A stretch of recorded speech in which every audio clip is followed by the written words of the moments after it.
الحمد لله رب العالمين والصلاة والسلام على أشرف الأنبياء والمرسلين نبينا وحبيبنا محمد وعلى آله وأصحابه أجمعين وأشهد أن لا إله إلا الله وحده لا شريك له وأشهد أن محمدا عبده ورسوله صلى الله عليه وسلم أما بعد. Toi qui as peut-être un frère ou une sœur qui ne s'intéresse qu'au plaisir de ce bas monde, qui a peut-être oublié que sa mission principale dans ce bas monde c'est d'adorer Allah subhanahu wa ta'ala, qui est dans la désobéissance de notre Seigneur Allah subhanahu wa ta'ala jour et nuit, ne le laisse pas sombrer dans les ténèbres, ne le laisse pas suivre Iblis et ses alliés, ne l'abandonne surtout pas dans ces moments où il croit que Malakul Maut lance la mort incorruptible. Non, aide-le à sortir des ténèbres vers la lumière.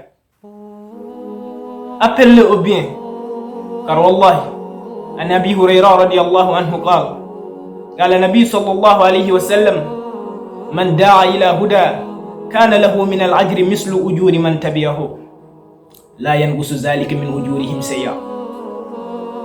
Selon Abu Hurayra radiyallahu anhu, le messager d'Allah sallallahu alayhi wa sallam a dit que celui qui appelle au bien aura la récompense de celui qui le suivra, sans pour autant que leurs récompenses respectives ne soient diminuées. Ça veut dire quoi?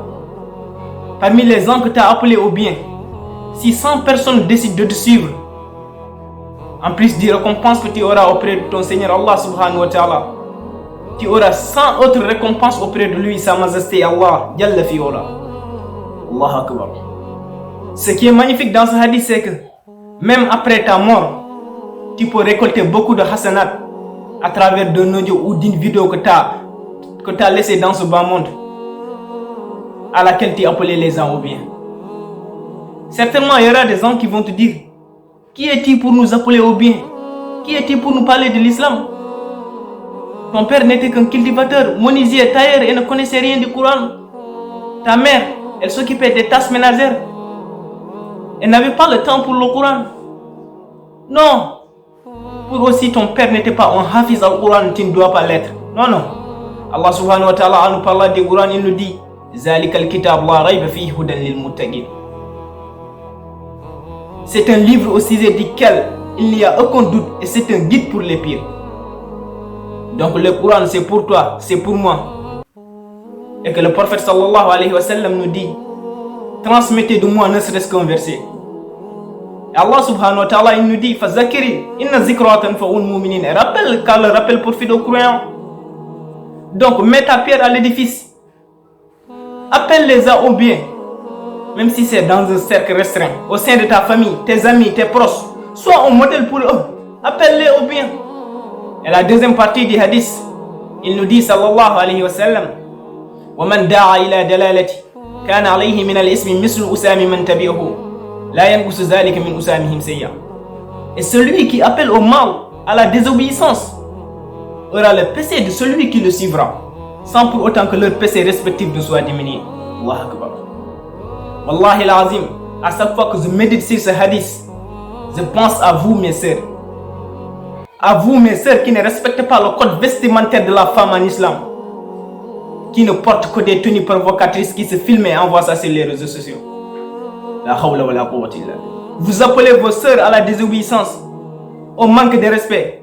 Vous détournez vos frères au rappel d'Allah et vous les appelez à la fornication.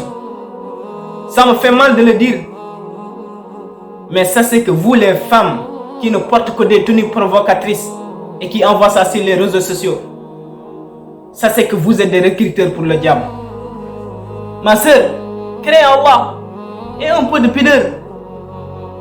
Wallahi l'azim, s'il plaît à Allah subhanahu wa ta'ala, demain tu seras la mère de quelqu'un. Et veux-tu qu'on dise à ton fils ou bien à ta fille que ta mère était la plus bonne, la plus sexy, tous les hommes couraient derrière elle? Non. Ta religion c'est l'islam, c'est pas n'importe laquelle. Et le hijab c'est obligatoire pour toi ma soeur. Wallahi, en ne portant pas le hijab, sache que tu désobéis à Allah subhanahu wa ta'ala.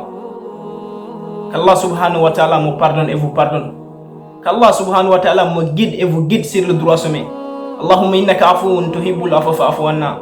ربنا لا تزغ قلوبنا بعد إذ هديتنا وهب لنا من لدنك رحمة إنك أنت الوهاب ربنا ظلمنا أنفسنا وإن لم تغفر لنا وترحمنا لنكونن من الخاسرين اللهم أنت ربي لا إله إلا أنت خلقتني وأنا عبدك وأنا على عهدك ووعدك ما استطعت أعوذ بك من شر ما صنعت أبوء لك بنعمتك علي وأبوء بذنبي فاغفر لي فإنه لا يغفر الذنوب إلا أنت